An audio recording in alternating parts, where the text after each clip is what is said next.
waters that we have fished in uh, from ever since, Guatemala has taken them over completely. So this affects both what our fishers can do as well as affecting our diet because we rely on fish quite a bit.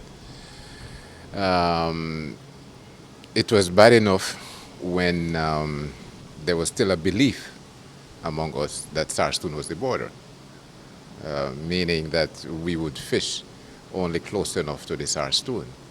Um, Although all the time the people from Sarstoon were coming across.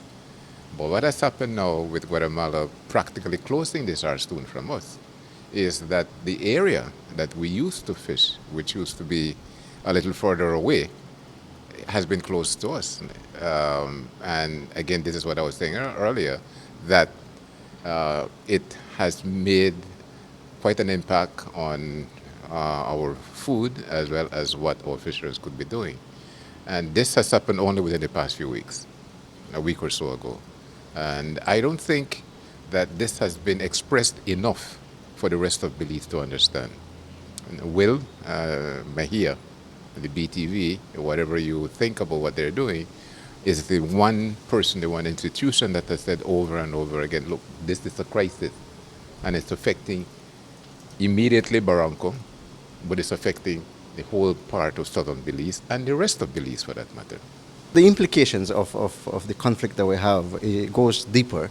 And for instance, the assertion that Belizeans can't go in certain area, that assertion is without the consent of people whose very livelihood, whose very identity as indigenous people relies on that, is a contravention of international instruments such as the United Nations Declaration on the Rights of Indigenous People.